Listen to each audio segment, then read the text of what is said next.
नमस्कार दोस्तों, स्वागत है आप सबका आपके अपने यूट्यूब चैनल डेवी स्टडी क्लास में। मेरा नाम है डेविड। जैसा कि आप सब जानते ही हैं कि जो आपने थंबनेल देखा, आपने थंबनेल में तो देख ही लिया होगा कि बताने की ज़रूरत भी नहीं है। तो यहाँ पर भी मैंने कुछ यहाँ पे लिख दिया है, तो आप यहाँ पे देख सकते हैं। Static GK MTS and SSC CHSL sorry CGL 2024 के लिए जो एक स्टैटिक जीके और जीएस का जो भी एक क्लास चल रहे हैं, उन्हीं उसी के लिए हमने एक क्लास प्रोवाइड किया आप सबको लिए, जैसा कि मैंने कहा था आपको, तो वही मैं कर रहा हूँ। सो फाइनली ये आपका जो क्लास होगा ये बिल्कुल फ्री होगा, इसमें कोई चार्जेस नहीं लगेंगे। ओके, तो आज का हमारा जो क्लास आज का जो हमारा पहला क्वेश्चन जो बनता है, सन 2011 की जनगणना के अनुसार भारत को सबसे अधिक जनसंख्या वाला राज्य कौन सा है? तो देखिए, जो सबसे अधिक जनसंख्या वाला राज्य है वो उत्तर प्रदेश है। ऑप्शन ए जो आपका हो जाएगा बिल्कुल करेक्ट आंसर हो जाएगा। ठीक है, चलिए अगले प्रश्न की तरफ चलते हैं। हमारा अगला प्रश्न क्या है? देखिए, हमारा अगला प्रश्न कहता है चाप चार, क्या लिखा है? चाप चार कूट उत्सव किस राज्य में मनाया जाता है? चाप चार कूट जो उत्सव है वो किस राज्य में मनाया जाता है? वो मनाया जाता है मिजोरम। कहाँ पे मनाया जाता है? मिजोरम में मनाया जाता है। ऑप्शन सी जो आपका हो जाएगा ये बिल्कुल करेक्ट आंसर आपका हो जाएगा, ऑप्शन सी। ठीक है, चलिए अगले प्रश्न की तरफ चलते हैं। ये उन बच्चों के लिए है जिन्होंने एसएससी एमटीएस और एसएससी सीजीएल की फॉर्म फिल कराएं, उनके लिए ये बहुत ही इंपॉर्टेंट क्लास होने वाली है, बहुत ही इंपॉर्टेंट क्लास है। ठीक है, तो ये हमारा अगला प्रश्न क्या है?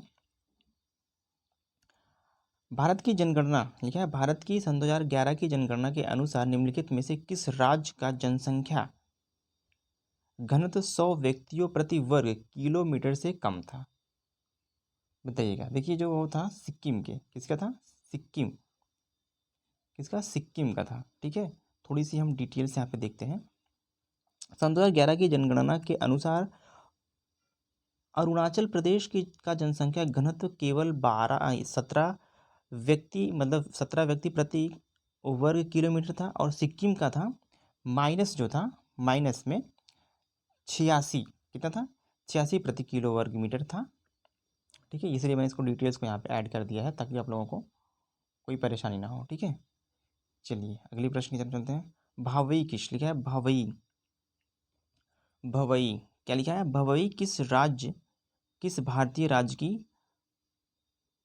पारंपरिक नाट्य है, पारंपरिक नाट्य शैली है? बताइएगा। ये भवई जो है, ये जो भवई,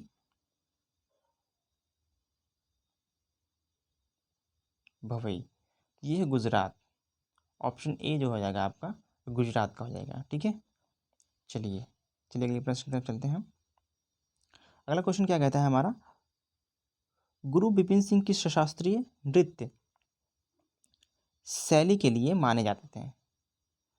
ठीक है, किस शैली के लिए जाने जाते थे या फिर माने जाते हैं थे? बातें दोनों एक ही होगी, या जाने जाते थे या कहें, या फिर माने जाते थे कहें। ठीक है, चलिए, तो वो मणिपुरी, किसके? मणिपुरी के।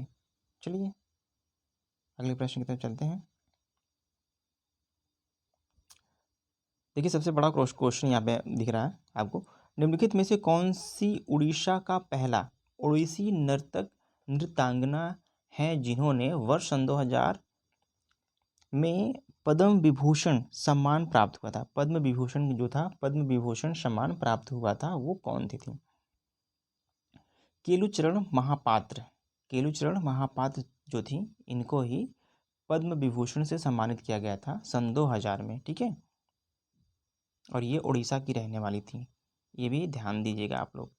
चलिए, अली अकबर खान, क्या लिखा है? अली अकबर खान का संबंध किस वाद्य यंत्र से, ये किस वाद्य यंत्र से था?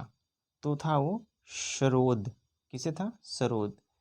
सरोद भी एक इंस्ट्रूमेंट होता है, उसी से था। ठीक है, चलिए अगले प्रश्न की तरफ चलते हैं। अगला हमारा प्रश्न क्या है? राधा श्रीधर को भारत के किस शास्त्रीय नृत्य में उत्कृष्ट योगदान के लिए सन 2018 का संगीत नाटक अकादमी पुरस्कार मिला था? बताइएगा कौन से? तो वो था भरतनाट्यम। कौन सा था? भरतनाट्यम। ऑप्शन डी जो होगा आपका बिल्कुल करेक्ट आंसर हो जाएगा, ऑप्शन डी। चलिए, पूर्वी रेलवे जोन का मुख्यालय किस शहर में स्थित है? पूर्वी रेलवे जोन का जो मुख्यालय है किस शहर में स्थित है? बताइएगा। तो देखिए वो है कोलकाता में, और इसकी स्थापना जो हुई थी अप्रैल 1952 में। कहाँ हुई थी? अप्रैल 1952 में इसकी स्थापना हुई थी, और ये है स्थित कोलकाता में है। ठीक है, पूर्वी रेलवे जोन का जो मुख्यालय है ये, इसकी बात कर रहे हैं हम। चलिए, होजागिरी भारत के किस राज्य का लोक नृत्य है? तो वो है त्रिपुरा। कहाँ का है? त्रिपुरा का है ये। ठीक है, चलिए अगले प्रश्न की तरफ चलते हैं। अगला प्रश्न हमारा कहता है, भारत की सन 2011 की जनगणना के अनुसार सबसे कम आबादी वाला राज्य, मैंने अभी बताया था सिक्किम है।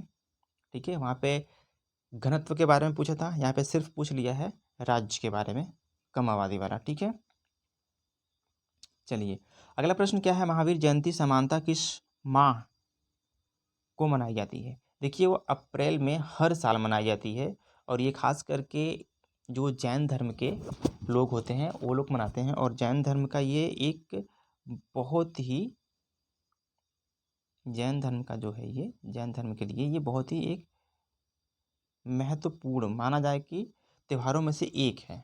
ठीक है, चलिए अगले प्रश्न की तरफ चलते हैं। हमारा अगला प्रश्न क्या है, निम्नलिखित में से कौन सी भारतीय मार्शल आर्ट हैं जिनकी उत्पत्ति आधुनिक केरल में हुई थी? जिनकी उत्पत्ति थी वो कहाँ हुई थी? केरल में हुई थी। क्लारीपट्टयट्टू पयट्टू थी। क्लारीपयट्टू। ठीक है, क्लारीपयट्टू थी जिनकी उत्पत्ति हुई थी आधुनिक तौर से, आधुनिक ये केरला में हुई थी। केरला और केरल भी लोग कहते हैं। ठीक है, चलिए अदिति, क्या लिखा है? अदिति अशोक का संबंध निम्नलिखित में से, क्या लिखा है यहाँ पे? अदिति अशोक का संबंध निम्नलिखित में से किस खेल से है? देखिए वो क्या लिखा है? गोल्फ। गोल्फ से वो संबंध रखती हैं अदिति अशोक। ठीक है, चलिए अगले प्रश्न की तरफ चलते हैं। निम्नलिखित में से कौन सा असम का एक, क्या है, एक लोकप्रिय, असम का एक लोकप्रिय खेल है और गेंद से खेली जाने वाली कबड्डी से मिलता जुलता है? कबड्डी से जो है ये मिलता जुलता है, वो कौन सा है? देखिए ये है धोप खेल। क्या है? धोप खेल। ये कबड्डी से मिलते जुलते खेल हैं धोप खेल, जो बॉल से खेली जाती हैं। ठीक है, कभी आप डिटेल से मुझसे पूछिएगा तो मैं आपको डिटेल्स में, अगर इसको समझ में ना आए तो मुझे कमेंट करके बता सकता है, मैं उसको कमेंट जरूर कमेंट में बताऊंगा। एक क्लास इसके लिए, एक क्लास इसी के लिए बना दूंगा, चाहे जितनी भी हो। ठीक है, चलिए ये क्वेश्चन देखिए, बहुत ही इंपॉर्टेंट क्वेश्चन है। किस मैदान में युवराज सिंह ने एक T20 अंतर्राष्ट्रीय क्रिकेट मैच के एक ओवर में 6 छक्के लगाए थे? सबसे पहले तो पूछा है मैदान कौन सा, स्टेडियम था। ठीक है, तो वो स्टेडियम था किंग्समिड स्टेडियम था। जिन्होंने, थोड़ी सी बात करते हैं, डिटेल्स की बात करते हैं युवराज सिंह के बारे में। युवराज सिंह ने दक्षिण अफ्रीका के डरबन में भारत और इंग्लैंड के बीच पहले T20 विश्व कप के 21वें मैच में एक ओवर में 6 छक्के लगाए थे, और वो 6 छक्के लगाने वाले अपने क्या है? युवराज सिंह हैं। ठीक है, और कहाँ पे लगाए थे? कौन सा स्टेडियम था? वो स्टेडियम था किंग्समिड, और वो कहाँ पर है? बताते हैं, दक्षिण अफ्रीका के डरबन में। ठीक है, डरबन में है ये, तो ये चीज़ें आपको कंफर्म हो जानी चाहिए। ठीक है, चलिए द डायरी, क्या लिखा है? The diary of a young girl किसकी आत्मकथा है? The diary of a young girl किसकी आत्मकथा है? बताइएगा। Anne Frank. ठीक है, एनी फ्रैंक की आत्मकथा है। ठीक है, चलिए अगला प्रश्न, कमला नारायण, क्या लिखा है? कमला नारायण को किस शास्त्रीय नृत्य के लिए जाना जाता था? यानी के लिए जाना जाता है तो वो भरतनाट्यम के लिए जाना जाता है। ठीक है, ऐसे भी क्वेश्चंस आपको आ जाते हैं, मैंने अभी बताया ना। चलिए अगला प्रश्न हमारा क्या है, करदाग मठ जो एक बौद्ध तीर्थ है भारत के किस राज्य में स्थित है? तो देखिए वो स्थित है हिमाचल प्रदेश में। कहाँ पर है ये? हिमाचल प्रदेश में स्थित है। ठीक है, चलिए आगे चलते हैं। देखिए हमारा एक पहला क्वेश्चन, पोंगल भारत के किस राज्य में मनाया जाने वाला एक शस्योत्सव है? तो वो है तमिलनाडु। तमिलनाडु का ये एक महोत्सव यानी कि एक त्यौहार है जो पोंगल के नाम से जाना जाता है। ठीक है। कादरी गोपाल नाथ, क्या लिखा है यहाँ पे? कादरी गोपाल नाथ का संबंध निम्न में से किससे है? सितार से, या फिर सैक्सोफोन, या फिर तबला, या फिर बांसुरी। देखिए option B is the correct answer आपका हो जाएगा, सैक्सोफोन से इनका संबंध था। ठीक है। चलिए अगले प्रश्न की तरफ चलते हैं। यहाँ पे लिखा है निम्नलिखित में से कौन सा निकाय मानव विकास रिपोर्ट प्रकाशित करता है? ये कौन सा है जो मानव विकास रिपोर्ट प्रकाशित करता है? निम्नलिखित में से कौन सा निकाय है जो, मतलब संयुक्त राष्ट्र खाद्य संगठन, ऑप्शन ये गलत हो जाएगा आपका। संयुक्त राष्ट्र मानव संसाधन विकास, ये भी गलत हो जाएगा। और तीसरा आपका क्या है? सी वाला विश्व स्वास्थ्य संगठन, ये भी गलत हो जाएगा। संयुक्त राष्ट्र विकास कार्यक्रम, जिसको हम यूएनडीपी के नाम से जानते हैं, यूएनडीपी के नाम से जाना जाता है। ठीक है। ऑप्शन डी जो आपका हो जाएगा, ये बिल्कुल आपका करेक्ट आंसर आपका हो जाएगा। Option D is the correct answer आपका। ठीक है। चलिए अगले प्रश्न की तरफ चलते हैं। देखिए मैंने अभी बताया था राधा श्रीधर को भारत के किस शास्त्रीय नृत्य से उत्कृष्ट योगदान के लिए सन 2018 में नाटक अकादमी का पुरस्कार मिला था? तो आप बताएं, आपको बताइए कि ये, इसको डबल कर दिया है तो कोई बात नहीं है, ये भरतनाट्यम के लिए मिला था इनको। चलिए अगले प्रश्न की तरफ चलते हैं। अगला प्रश्न हमारा क्या है? प्रश्न ही पढ़ लेते हैं। अगला प्रश्न हमारा है याशोशांग, क्या लिखा? याओशांग उत्सव भारत के किस राज्य में मनाया जाता है? भारत के किस राज्य में है जो ये मनाया जाता है? तो ये मनाया जाता है मणिपुर में। कहाँ मनाया जाता है? मणिपुर में मनाया जाता है ये याओशांग। ठीक है। चलिए अगले प्रश्न की बात करते हैं। अगला प्रश्न हमारा कहता है कि सन 2011 की जनगणना के अनुसार निम्नलिखित में से भारत की सबसे अधिक बोले जाने वाली बोली यानी कि जाने वाली जो भाषा है कौन सी है? सबसे अधिक जो बोली जाती है वो देखिए बोली जाती है हिंदी, वो कहीं भी हो। अब ये पूछा गया है किसमें? सन 2011 की जनगणना के अनुसार। ठीक है। तो सबसे ज़्यादा बोली जाती है हिंदी बोली जाती है, और ये लगभग मेरे ख्याल से कई राज्यों में बोली जाती हैं। ठीक है। चलिए अगले प्रश्न की तरफ चलते हैं। यहाँ पे देखिए लिखा है सेक्रेनी, क्या लिखा है? सेक्रेनी महोत्सव भारत के किस राज्य में मनाया जाता है? सेक्रेनी तो मनाया जाता है नागालैंड में, ये इसको मनाया जाता है।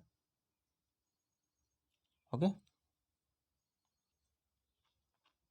चलिए अगले प्रश्न की तरफ चलते हैं। निम्नलिखित में से किस प्रसिद्ध बॉलीवुड गीत चन्ना मेरेया ने गाया है? मतलब जो एक गीत है चन्ना मेरेया गाया है, तो कौन से बॉलीवुड गीतकार जो थे, बॉलीवुड के एक सिंगर हैं जिन्होंने गाया है? पूरी तरह से इसको क्वेश्चंस को लिखा नहीं गया, लेकिन यहाँ पे लिखा है निम्नलिखित में से किसने प्रसिद्ध बॉलीवुड गीत चन्ना मेरेया गाया है? कौन से हैं? बॉलीवुड का ये गीत है, हिंदी सॉन्ग है, और आपको बताना है इनमें से वो कौन से सिंगर हैं जिन्होंने चन्ना मेरेया सॉन्ग को गाया है। तो नीति मोहन ये भी नहीं हो सकता, अरिजीत सिंह, श्रेया घोषाल, या भी सुखवीर। देखिए ऑप्शन जो आपका बी होता है ये करेक्ट आंसर आपका हो जाएगा। अरिजीत सिंह ने चन्ना मेरेया सॉन्ग को गाया था। ठीक है। चलिए अगले प्रश्न की तरफ चलते हैं। अगला प्रश्न हमारा क्या कहता है? निम्नलिखित में से कौन सा हवाई अड्डा अमृतसर में स्थित है? बताइएगा कौन सा हवाई अड्डा है जो अमृतसर में स्थित है? तिरुवनंतपुरम अंतर्राष्ट्रीय हवाई अड्डा, डॉक्टर बाबा साहब अंबेडकर अंतर्राष्ट्रीय हवाई अड्डा, या फिर श्री गुरु रामदास जी हवाई अड्डा, या फिर इंदिरा गांधी अंतर्राष्ट्रीय हवाई अड्डा। तो देखिए ऑप्शन सी जो आपका है, ये जो स्थित अमृतसर में है, ये ऑप्शन सी वाला श्री गुरु रामदास जी अंतर्राष्ट्रीय हवाई अड्डा जो है आपका, ये बिल्कुल करेक्ट आंसर आपका हो जाएगा, अमृतसर में स्थित है। ठीक है। ऑप्शन सी।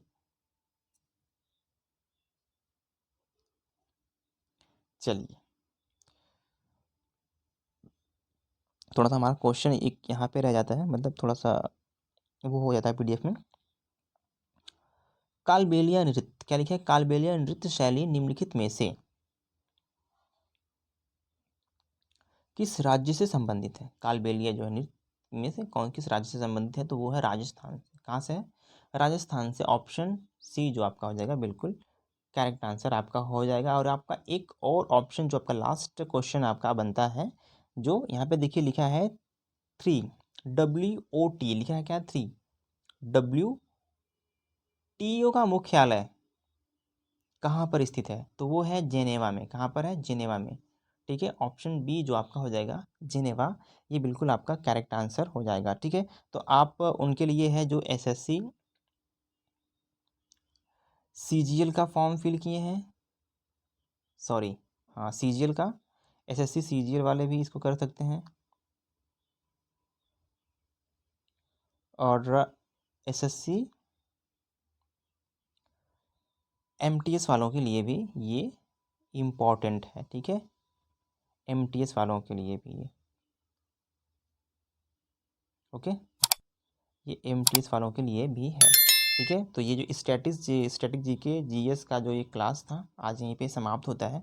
कल हम फिर से लेके आएंगे ऐसे ही कुछ क्वेश्चंस जो आपके लिए बहुत ही इंपॉर्टेंट होने वाले हैं, तो आप बिल्कुल मन लगा के पढ़िए। ओके।